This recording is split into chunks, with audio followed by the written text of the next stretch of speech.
Hello, my name's Scott Bonar. I'm president of the American Fisheries Society.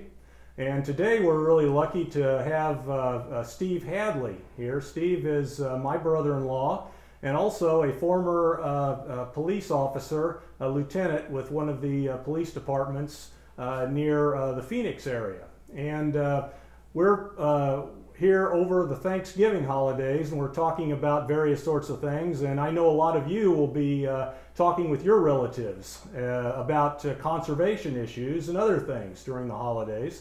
And one of the things that might come up is climate change. A lot of you might be wondering, well, how do I talk with somebody who isn't in the conservation profession about climate change? How do I get my points across? And what do I do on that situation? Should I keep quiet or should I actually say something? And so one of the great things about Steve is I really enjoy talking with him, and we've had several conversations about climate change and environmental topics. And Steve started out with not believing in climate change, as did a lot of people across the country. And so anyway, I wanted to talk to Steve a little bit today and try to get from him what sort of tips he might have for professionals who are in the conservation arena to talk to people who don't believe in climate change, who might be interested in learning more about certain conservation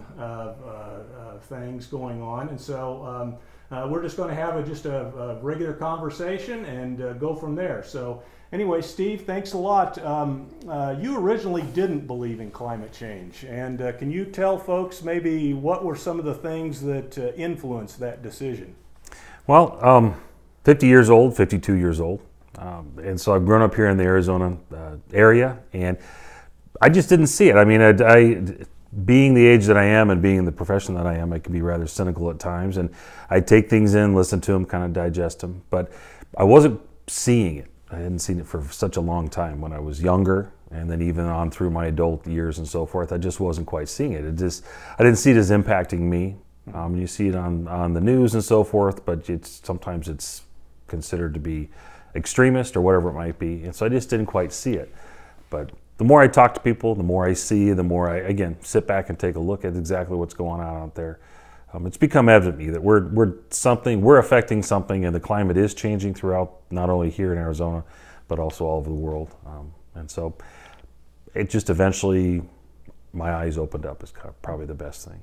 Now, were you aware of all the studies, the IPCC reports, the scientific work that was being done on the effects of climate change, or were those voices quieter than, say, the ones on the other side who are saying climate change is it's not for real? I do have to admit, you guys were dominated, I'd say, by the people that are saying, just don't worry about this, everything's just fine.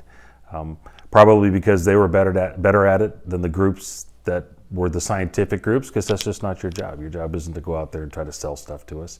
Your job is to simply dig in and find the truth. Okay. Not unlike a police officer investigating a crime. Sometimes we'll have situations where, the person that's done something wrong, they're going to probably be the most vocal, and they're going to be trying to sell their story to me as a police officer, and that person that may be the victim isn't necessarily going to be the person that's going to yell and scream and stomp their feet as much. And so you try to get to the bottom of things. And so I do have to admit, I would have to say that your community has probably been beat a little bit. Mm-hmm. I'd say now let's fast forward to this day and age. I think you guys have got a lot better forums, social media, all of the publications. You're now starting to get your lawmakers to kind of see what's going on, and you're getting their help as well. Mm-hmm. So I do have to say, probably over the past, is that you've probably been beat out, but you guys are doing good. You're getting better. Okay. Getting better. Very good. Good. I like it. So let me understand, see if I caught that, but you started changing your mind when you could actually see things going on, and then also in conversations with people, mm-hmm. and just getting more information to you on what was happening. Is that correct? Yeah, it certainly was. I mean, we go to the example of just the whole situation of back in the day. We all long for the times back in the day, and it's because you felt that things were better, and they probably were. And definitely in the area of climate change and the way that this world was back when I was younger. Let's say I'm 52 now, so let's go back 40 years when I was 12 years old. I'd say the Earth was in a lot better shape than it is now. Yeah, and I can see that. I Okay. can see that. What sort of advice would you have for scientists when we're talking with folks who are professionals in other areas about getting the word out on the importance of climate change, getting the word out on the thousands of studies that have seen negative effects, and ask that we do something, or not ask, but show data right now that if we want to retain a fairly decent lifestyle, we need to do something pretty soon. How would you recommend that we get that across to people like yourself who are experts in other areas, but maybe not in environmental matters as much? Well, first thing I'd recommend is keep the faith, keep fighting. I think you guys are getting your word out there. You and I have discussed this before. I am cynical in nature, and my cynicism obviously has been exacerbated over the years as being a police officer. I don't believe almost anything when I first hear it, face value. I'm not a big fan of extremism, and so when you're going to tell me that the world's going to end and everything, we're going to Armageddon type situation, immediately my sensors come up to say, okay, what's going on? What are they hiding? What are they not telling me? I really think if you break it down in its most basic sense, Scott, and that is just to simply say, hey, look, let's take a look at what's going on. The proof is in the pudding, and I know you guys have got tons of proof. You guys are good at documenting how things go. But yeah, just kind of a measured talk, more of a calm talk. And that's kind of totally opposite of what we're doing right now in the political world. Everybody's yelling and screaming and wanting their voices to be heard and their opinions to be considered.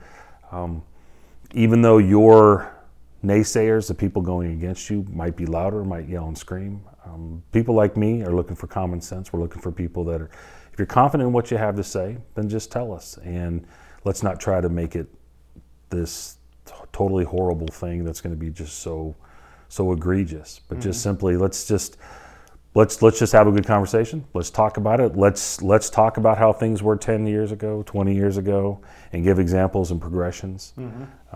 We had talked about earlier the whole thing in drugs. And, back in the 80s, Just Say No was just kind of the way that message was delivered. And it was effective at that time.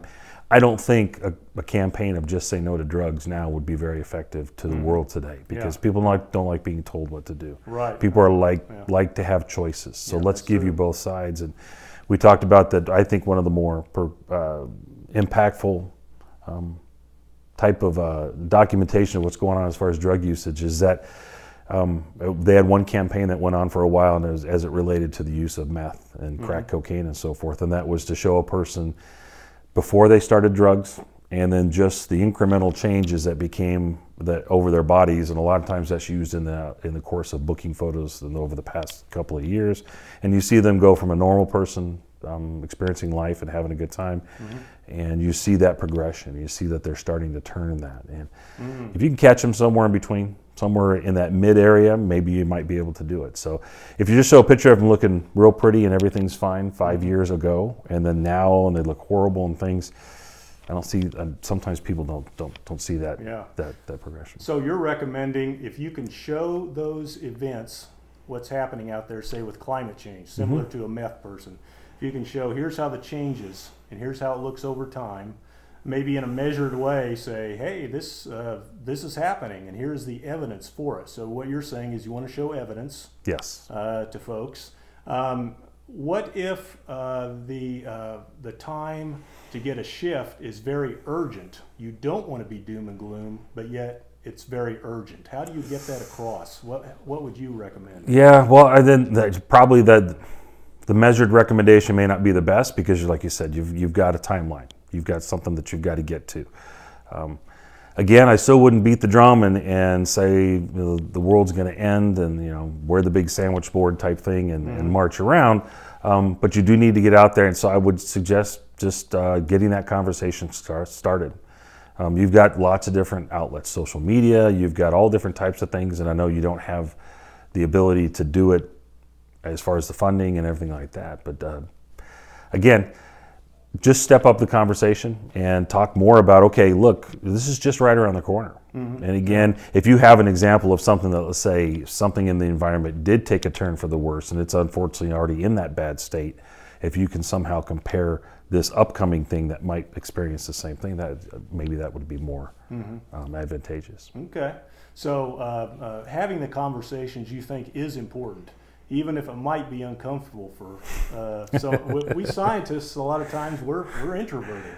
You are. So it can be hard to have a conversation. It is. And but what you're saying is having those conversations is important. Absolutely. Letting it happen on its own, I don't think is going to help you in the cause, and you and your movement and your group. Everybody's moving. Everybody's moving, and it's just get out there and let's have a conversation. And if it could be starting a conversation about something else, it's going to then lead into a discussion of, well, then are you aware that, hey, look, there's certain things. I would also too, if you could help people find a solution or maybe an alternative. We talked about this too. People have kind of set up their lives and their expectations of what they have made themselves comfortable or what they aspire to be. If you can give them an alternative that isn't going to further the damage or whatever in that particular subject that you're speaking of, they're going to be more apt to entertain that conversation and maybe entertain even discussing a solution that's a better fix. Mm-hmm. Kind of like we had discussed about earlier with the vehicles. Everyone likes their vehicles, and we all like our cars that chew up gas and put stuff into the environment that's not good, and the electrical vehicle movement is getting out there. But I do think that they're making strides, because I think that their effort to make something that's equivalent, that is going to keep our same quality of life, or what we consider to be our quality of life, to be the same. Yeah. You're going to start seeing it. I mean, it's you're starting to see the electric cars are becoming more. Their ranges are longer. They're very similar in the way that they drive and that type of thing. Whereas I think in the past, when we had electric vehicles, they were viewed as only certain people had them, and you had to give up so much to have them. Right. Is really kind of what it was. Yeah. People don't want to have to give stuff up anymore. That's true. We're kind of a society now that we don't want to give things up. Yeah, absolutely. So. Well, any final words that you might have for folks on, again, scientists, Sure. Younger scientists who might be trying to figure out how they can have these sorts of conversations? Yeah. You and I have had this discussion before, and there's something called verbal judo that we employ when we utilize the way that we speak to people, interviewing people. We're not unlike the scientific community in the fact that we're just trying to get to the truth, and you have more of a message to send out than we do, because we're more of an enforcement, and now you're data collecting, and now you're trying to send the message out. So in that verbal judo thing, and things that we've talked about is start asking questions. And if you have a hard time talking to people and presenting to people, and I totally get that, then just simply start asking questions and ask people whatever it might be, whatever subject that you're talking about, and that's impacting the environment. And be willing to listen. Be willing to listen to what they have to say. And we talk about with the verbal judo too, there's different things that we employ. There's a term called mirroring, and that is speaking to someone, letting them say their point of view, and then reflecting back to them in a summary fashion almost, exactly what they just said to you. So then at least they know that they've been listened to. And a lot of times people will return that favor, and they'll listen to you as well. And if you can get that conversation, spark it up, get it talking to them, and also don't expect that you're going to all of a sudden give them the moment of epiphany, that they're just going to amazingly all of a sudden realize it, and you're going to see it. You may not see it. You may walk away from that conversation and think that you did make an impact, but you probably will, whether it be small, whether it be large. We're human beings. You put something in our head, we'll think about it. We may not think about it now, we may think about it later. That's great. So that's what I would encourage you to do, and stay the course. The message is getting out. You guys have had, I wouldn't necessarily say I'm a convert, but I certainly understand that we are doing a lot. We're impacting the earth a lot more than I really thought we were back in the day. And I think there's a lot of people out there that think the same way too. Okay, great. Well, thank you very much for your time. You're welcome. Certainly appreciate it. And there's a few words of wisdom for you folks who are going out there and talking to folks that may be outside of the conservation profession. So thank you for your time, and we'll talk to you later. Have a happy holiday.